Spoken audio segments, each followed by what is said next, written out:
The information found in this podcast is not a substitute for help from a licensed mental health professional.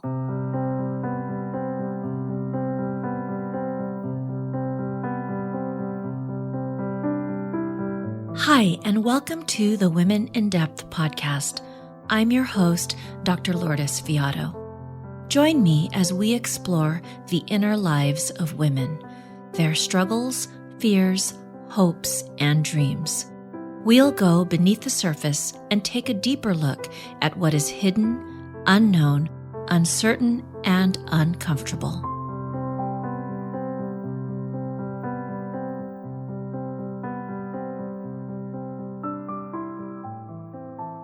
Hi, and welcome back to the podcast. Today, I am very excited to welcome Tara Galeano, a certified sex therapist who has worked with women for over 2 decades to get their sexy back. She knows that there is pleasure in the body beyond our wildest dreams, and every woman can access it.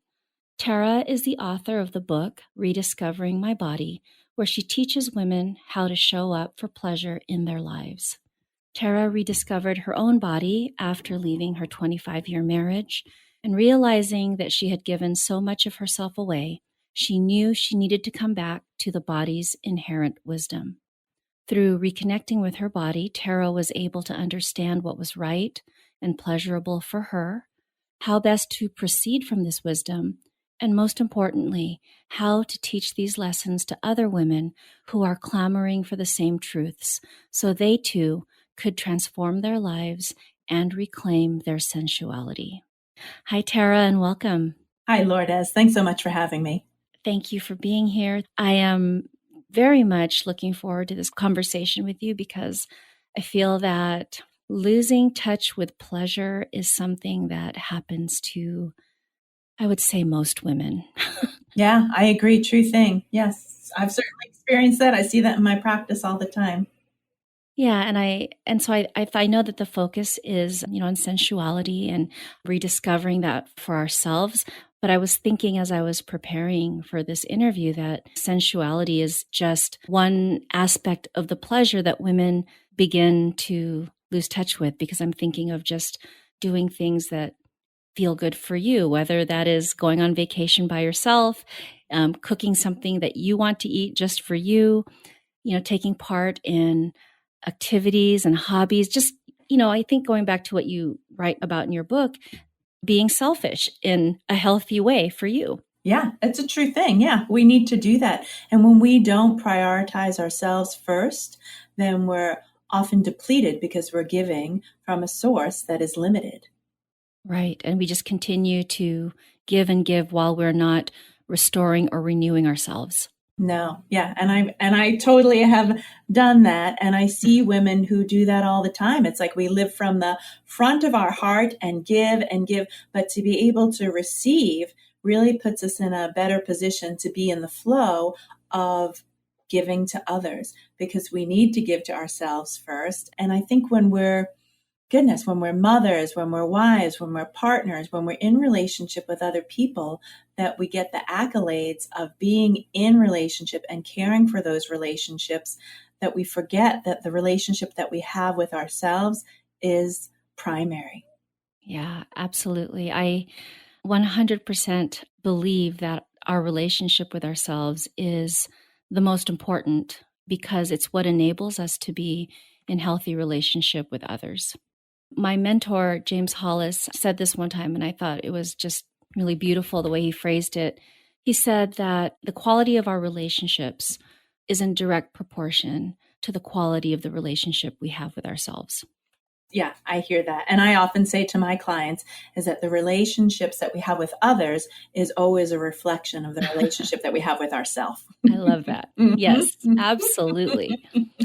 So I wanted to start with learning a little bit more. I know I mentioned it when I read your bio about what drew you to this work, but I would love for you to share more about how you were drawn to this area and, writing this book, Rediscovering My Body.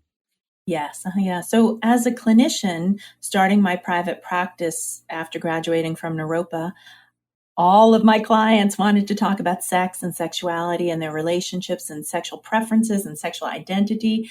And I knew nothing professionally, just from my personal life, because I didn't even have a class on human sexuality at Naropa. So just not to throw Naropa under the bus, but thank you for the reference then. And I needed to catch up. I needed to get up to speed with what my clients wanted. And so I really found myself in a position of responding because I could get their earnestness and also their authenticity. And I wanted to honor their desire to bring these subjects forward because they were feeling safe and they were feeling that they were in a non-judgmental setting, which was great, but I needed the skill set to be able to meet them where they were at. And so I went on for further studies. I became a sexologist, and then I finally, in 2012, became a certified sex therapist. And it was a fairly rigorous process. And then during this exploration of sex and sexuality with my clients, I was turned on to the local hospital in Boulder, Colorado, where they were working with women who had had cancer. And the cancer diagnosis and the cancer treatment impacted their physiology in ways that sexual functioning was different and body image was different and their self-confidence was different. And there was no one guiding them or leading the way in these conversations. And so again and again, I would be a guest speaker at my friend Nana Bo Christensen's breast cancer support group. And what we figured out is we need to create a class. And actually, it was I needed to create a class. So,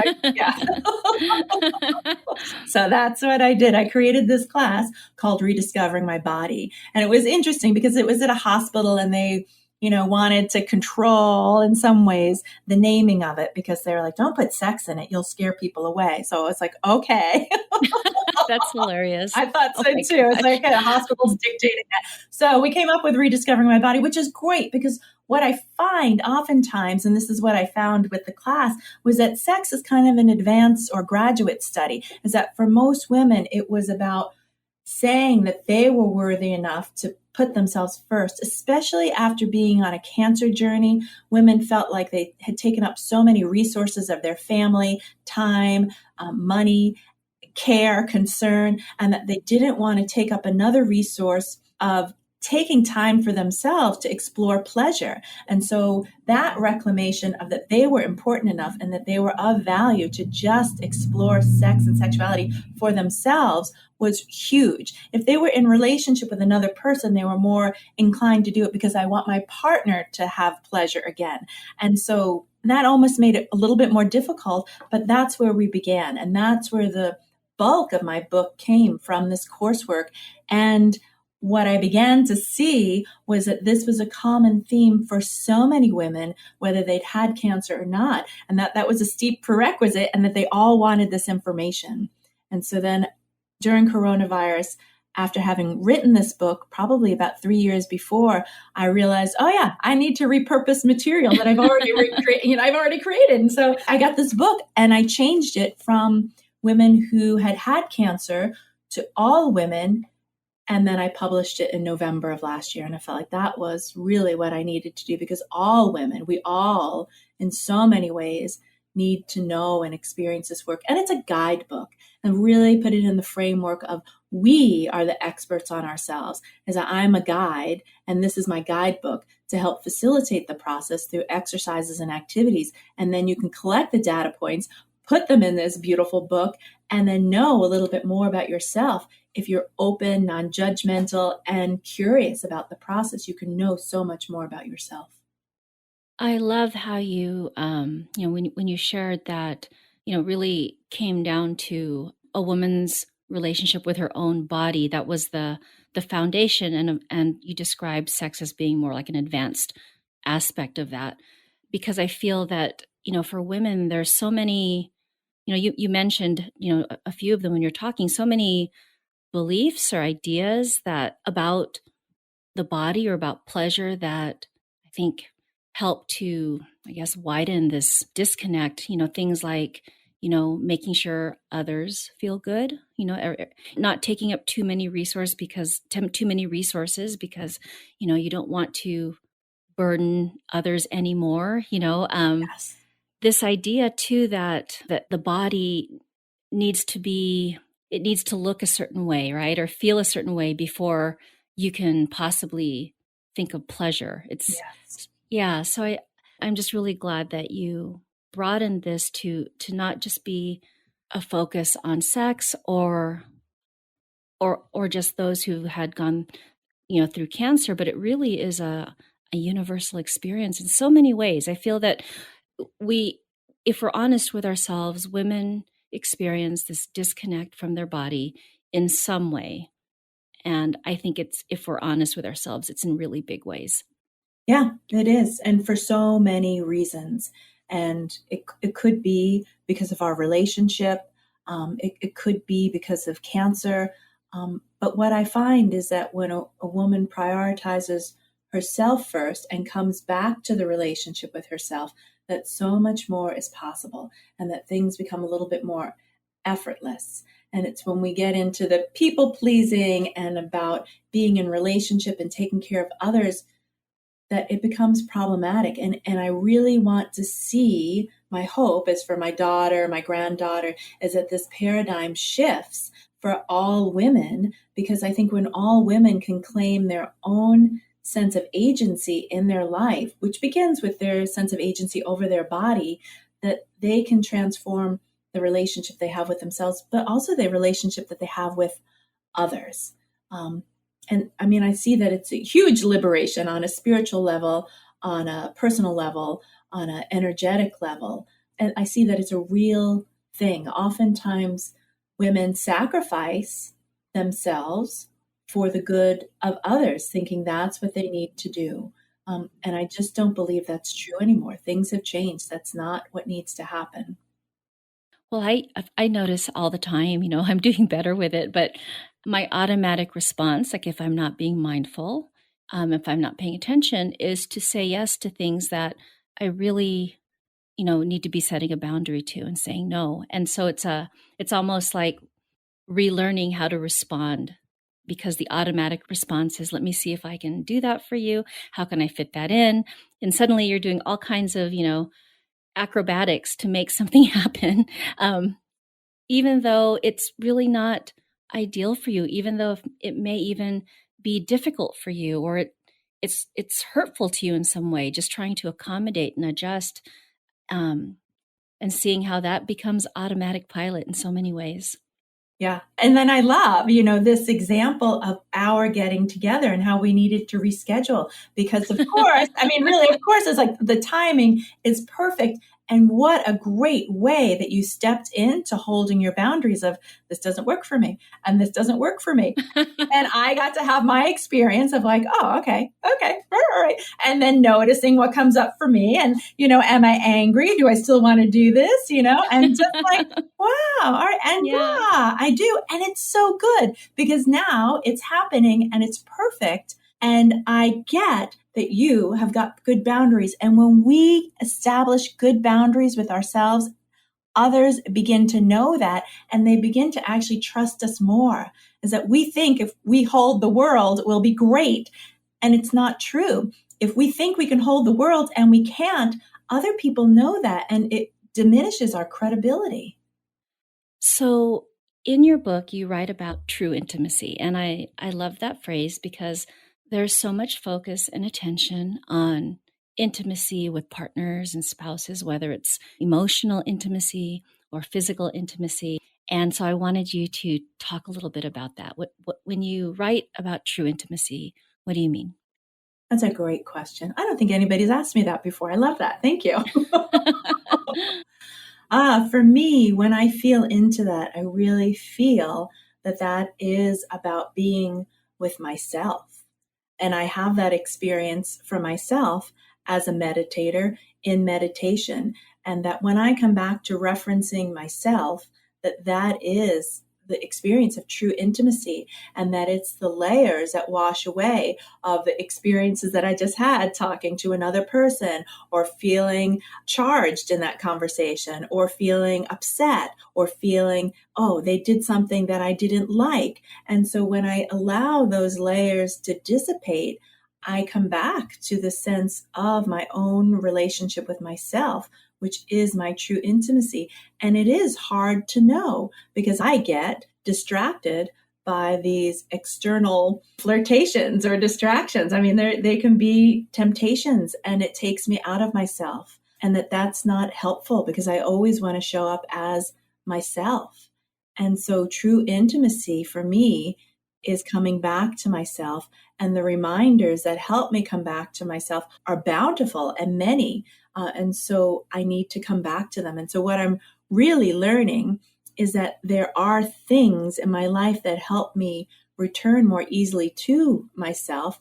And so this past weekend, I was out in nature. I live in California, and I was in Northern California in Mount Shasta, and being with the rocks and being with the trees and being with water actually create what I would say coherent fields that I can touch into and feel the release of, boy, I get loaded down with a lot of things that just aren't true, a lot of crap, and it doesn't serve me. But when I'm with a tree or with a rock or just in nature like that I can feel more clearly my own sense of self. And then coming back into the city in which I live, feeling that dissipate and like, okay, now I'm being tested, and it's harder for me to be in relationship with myself because there's much more distractions in the city. There's many more things that catch my attention. And so I notice that. And I think that's true intimacy for me. And it seems like, when you mentioned the self-referencing, like that kind of going back inward and connecting with yourself and asking those questions. What am I feeling? What's this feeling about? What else is there? This self-noticing, self-care, the focus on the senses, and I love that, you mentioned in your book, you emphasize touch, sound, and sight. And I think sometimes we forget that sensuality is about the senses. It's not just sex. Yes. And I love that when you described, being with yourself, being in nature and noticing, truly noticing, not just kind of looking at it, but not really seeing it, if that makes sense. Just being in that space where you actually have a clear line to the deepest part of you, which it gets so muddied and jumbled just with the day-to-day of life. Yes, that has been my experience. And I wanted to write this book, Rediscovering Body, to help women reconnect to themselves. What I have found and what I see in women is that oftentimes we connect to our mind and we create the stories, and then we become attached to those stories, and they lead us astray. And the sensations, the felt sensations in our body are so honest and so truthful and authentic that those impulses are really helpful for us to follow. And when we ignore them or we don't observe them in a way that is beneficial to us, oftentimes we just get lost, is what I find. And that's certainly been my experience. I've ignored my body so much where I was getting information about the quality of relationship that I was having. I was married for 25 years and getting the felt sense that there was something not true, but I ignored it because I like the story of I took vows and I'm married and we can overcome anything, and just the story that my mind was leading me on. And then I dismissed the felt sense of there's something truly inauthentic here in this relationship, and I'm not showing up for myself because I'm showing up instead for the storyline of I like being married. I'm pretty comfortable being married. True thing. And then it didn't serve me and everything blew up. And so now I'm on a path where I can no longer dismiss those felt sensations, that they're so important, as the body never lies. And that is the truth. And that we can come into so many stories in our mind, but our mind is limited in terms of the awareness and the perceptions that we can perceive, that it is finite. But the body in so many ways is infinite in terms of what it can perceive, and that it can template things like being in a coherent field like nature that is able to relax us and bring us to a deeper sense of understanding and awareness that we can't have when we live in our mind. And oftentimes, especially when people are coming to therapy, I see that they're living from their neck up, and that their cerebral powers are the ones that they're worshiping, and they dismiss all of the other ways of knowing. And there's so many ways to know in our bodies. There's so many ways to perceive. Yeah, and if you think about this sense that we can navigate life without access to our body and our emotions, and you're solely relying on your mind, it's no wonder that we lose our way.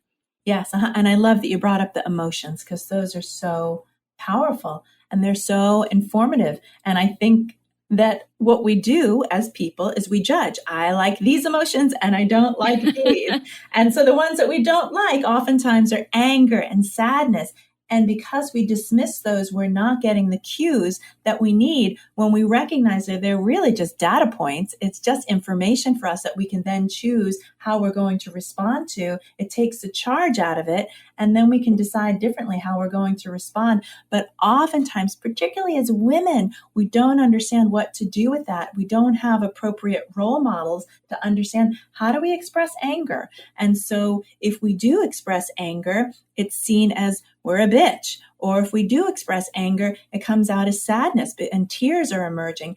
And it's not really what we mean, but it's what we feel is socially acceptable. And this is the way we can get what we want, to be able to express anger. But wouldn't it be so much more powerful as we as women were able to express the anger and just establish the boundary that needs to be established or reestablished when we have that experience, because it's just information. It's so interesting because, if you think about like emotions, I like to see them as messengers, that they're just, they have something to tell us about, whether it's a comment or some insight on what's happening or giving us some indication of a direction to take. These emotions are so valuable. And I love how you said that, we prefer some to others. I think just like your example of we prefer certain stories over other stories too. True thing, yes. Yeah. And I think when it comes to the body, though, the body is going to tell us what the body tells us. Yes, I love that. Right? Yeah. And I think it's a little harder for us to repurpose or repackage what the body's telling us. And so maybe that's why it serves us sometimes to not pay attention or to turn it off. Yeah, because it tells us the truth. And I think that it is a discovery process. I mean, really, that's why I named my book Rediscovering My Body, because when we come in, oftentimes we have a better sense in our felt experience of what is true and what is not, and what it is that is giving us the information that we need and how to respond to that. And then we have the pieces that lay on top of it, or the overlays of, and this is how we are socially accepted as a woman. And this is how we show up in our religion. And this is how we show up in this status or this class or this gender or this race or whatever it is that we experience. And so that comes from within, but it also comes from without. And we live into that, and it creates misperceptions and misguidance of what is true. And so then our compass becomes broken, if you will, and we need to recalibrate and come back to the felt senses of our body. And discovering them can be difficult, because oftentimes we'll find, at least what I see, particularly around sex and sexuality, I will see the shame that lives in the body that contracts, that causes tension, that pulls the attention away from what is underneath it. And that trauma, that shame needs to be resolved or needs to be addressed before we can more clearly know what it is our truth. So when you are first working with a client and they first show up in your office or in person or however you meet with your clients, what is that initial process like? If someone's listening, what can they expect would happen at the beginning of this journey back to themselves? I've been doing this for over 2 decades. I feel like this has been a long journey, and really the refinement of the skills that are needed to meet each individual in the place where they're at. And so as I'm doing that, I'm really getting a felt sense and a measure of what it is that they need in this moment and to achieve the goals that they've stated. And I really want people to come back to not only the goals that they've written down and submitted to me, but to be able to hear them speak them is really critical for me, because I want to hear the expression of those in the moment that we're meeting again. Because what I find is when people fill out the paperwork or the documents, that there is a process that happens as they begin, that the writing of it engages them with their own story and their own felt sense, and that it begins, and then they start to percolate. And then when they show up in the moment of the meeting, things actually may have shifted and changed. Oftentimes, what I find, especially with couples, is they say, and we had sex last night. And so, wow, I'm like, of course you did. And so then, then the mind is like, oh, so now we can dismiss this sex therapy and we really don't need it. But what really has happened is, wow, that's a great thing. And now let's explore how we can make this more sustainable. How do we engage the behaviors that need to be engaged to make the results that you're really wanting to get? And I think holding that ambivalence is important. So when people come to the meeting for the first time, again, they filled out the documents, they kind of percolated in the energy of saying what it is that they want, and then they articulate it out loud in the session, and then we deepen into that process. I am a very big believer of coming back into the body. So we go through processes like guided meditation, so they have better felt sense of what is true for them. I lead them through activities or exercises that will help them connect more readily and availably to their body. And then when we unpack that a little bit more, then we affirm their goals, that is what it is that they're wanting to work towards. And then I give a lot of homework assignments, because I think it's really important to try things on and to do things differently in a container that's safe and non-judgmental, so they can begin to experience things differently and to notice the resistance that comes up as they're trying things on, as they're leaning into trying to achieve the goals that they want. And then it's not easy, and then it's not one and done, but the benefit always is that I'm there as a guide to hold the space and hold them in the process. And that's huge. I think having the support is really critical, because my belief is always that we're not meant to do this life alone. I see coaches, I have 3 coaches, I have teachers that I work with on an ongoing basis, because they know things and embody things that I aspire to live. And so I hold them in the highest, and I work towards my goals through working with them. So, Tara, I wanted to also touch on trauma, because trauma changes the brain, which I feel so passionate about working with those who have gone through trauma, because of just, how it has really changed their course in so many ways. And that, if we can understand how the brain works, the neuroplasticity, if we understand the role of the amygdala, fear center, and all the other parts of the brain that have a role in processing our trauma and how we move forward, I think it's really important to understand how what we're feeling or not feeling in our body is connected to what's happening in the brain. And when you're talking about that felt sense of feeling into our bodies, for so many people who've been through trauma, that is dysregulated. Correct. Yeah. And so can you talk a little bit about, for those who have experienced trauma, what the focus would be, or, what are some aspects of the healing that might be more specific to those who have gone through trauma? Yeah. And that's so important, because what I find, especially in the area of sex and sexuality, that there is a lot of trauma. And I use the word trauma somewhat loosely, because I see that it's anything that overwhelms the nervous system for a sustained period. And it could be accumulated experiences, or it could be one major experience. But it is that disruption that we experience in the nervous system that then I'd say creates this overlay of trauma within the body. And so trauma is a constriction or the blockage, and it needs to be released. And so, yes, so what happens then is that it has changed our brain, and that we need to change it in a different way, and that it takes persistence and it takes gentleness. I'd say those are probably the two features, is that when we come at it in an approach of self-aggression, then it's never going to get us what it is that we want. because it's just more aggression. And to understand that it's there as a protective factor is really important. That's why we experience trauma. So it can engage the fight, flight, or freeze response so we can protect ourselves. And now that we're in a safe experience, and that needs to be affirmed that this experience is safe, that we're in a safe container, then we can feel to dive deeper into the work and allow ourselves some sense of resolution. And so for me, because I focus so much on the body, I'm not so interested in the narrative. I feel like the narrative gets us stuck oftentimes, and has gotten myself stuck in a pattern of fortifying a storyline that's not helpful. And so coming into the body and experiencing shaking or tremors is what often I lead people through the process of Dr. Berceli's trauma releasing exercises. And what I like about that is, again, it gives the nervous system this opportunity for restoration.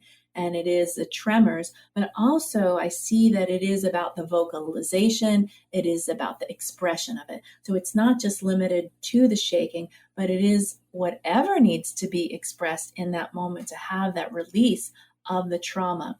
And again, it may not be one and done because we're living in these bodies and we experience so many things on a daily, continuous basis that it may be that we need to revisit the release or the trauma releasing exercises multiple times. Maybe we do it on a maintenance schedule because that's what we need, and that's okay. And that the resolution of the primary trauma will happen through the expression of it. So then once that blockage is released, then something else or something new can come in and take its place. Maybe we have more joy. Maybe we have more capacity for expression, and we're retraining the neural pathways, so the myelination in the brain changes. And then, I mean, that's the beauty of neuroplasticity, is that we can change our brain, and changing the physiology is a critical piece to that. We just can't change the cognitions because that doesn't work. That is a part of it, that is a piece of it, but we also need to change the physiology as well.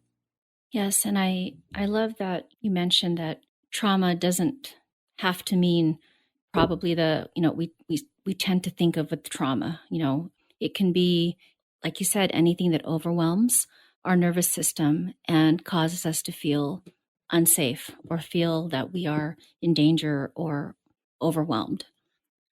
Yes. And I also love that you touched on the repetitiveness because, we create these new neural pathways by doing something over and over again, which is why the narratives are so powerful because we've been thinking them our whole lives usually. And so gentleness, patience, acceptance are so important, a big part of this process of healing. So Tara, if someone is listening and this is resonating with them, what words of wisdom would you share to someone who is at the beginning of this journey back home to herself? Yeah, I love that. Beginning back home to herself. Yeah. I love this idea of gentleness. I can't say enough and emphasize enough how important that is. And I find, particularly as women, that we understand that in relationship to another, our children, our lover, our spouse, and that when we imagine how we hold them, it is often in compassion, in love, and in gentleness. And we need that for ourselves. So holding ourselves in such gentleness, in such love, in such compassion, that we're doing what it is that we need to be doing, that we're doing the best we can, and that we'll get there, wherever there is, when we need to, and that it's all in perfect time. And so I love that idea of women being gentle with themselves as they are with others, and also this absolute commitment and desire to be able to do that for themselves. So it is this both and, because when we are absolutely committed to something, then we show up persistently. We show up on a regular, consistent basis. And that is needed. So it is both. It is the both and. And that's what I would love for women to do for themselves, because we are so precious and we're so vast and we are magical and we are mystery. So, Tara, I know that you have some upcoming events that listeners might be interested in. So, if you could share a little bit about those, and also if someone is interested in working with you or learning more about the work you do, the best way for them to find you. Wonderful. Thank you, Lourdes. So the best way to reach me is on my website, rediscoveringmybody.com. And there's a one-on-one page where you can click to work with me in a container of support for 3 months. You can do it just for a day, depending upon what works best for you. And then I also have an events page. And in the events page, I have 2 offerings coming up. One I'm really excited about. It is a retreat for couples, and it is with a colleague of mine. And it's so wonderful to be able to find a colleague who works well with me. Oftentimes I'm doing these teachings solo, and this is a man who I trust, who I know embodies the divine masculine, who's showing up to do these teachings with me for couples. And so we're offering this solstice retreat on the 18th, 19th, and 20th of June. And then I'm also hosting a masterclass, and that is a 9-week class, which is a great container of support for women who are wanting to show up differently for themselves and explore their desire, where the obstructions have been in their body, and get a better felt sense of what's true for them. And I love the class because it gives women the opportunity to show up as much as they want or as little as they want. So if they just want to touch their toe in this process and get a better understanding of what's going on or what's true for themselves or for other women, and have this experience of normalizing and being in a community, they can do that. And if they've got a lot of questions and a lot of desires, they can ask a lot of those questions in that container. So it's this wonderful opportunity for every woman to show up as much as they want or as little as they want, as they feel comfortable. And Tara, we'll be sure to put the information about these 2 offerings in the show notes, along with your website, so that listeners can find you. And I just want to say thank you with all my heart for being here today and sharing your insights and wisdom with our listeners. My pleasure. Thank you, Lourdes. Thanks so much for listening to the Women in Depth podcast. I hope it brings you a deeper understanding of yourself and others, and that you found some insights that illuminated and inspired. If you like what you hear, please consider supporting Women in Depth with a one-time or recurring donation. Any amount is appreciated and helps us continue to provide free, quality content for the world. If donating resonates with you, you can find the donation link on today's show notes. You can also follow Women in Depth on Facebook and YouTube, and if you haven't yet, please subscribe on iTunes. Again, thank you so much for listening, and see you next time.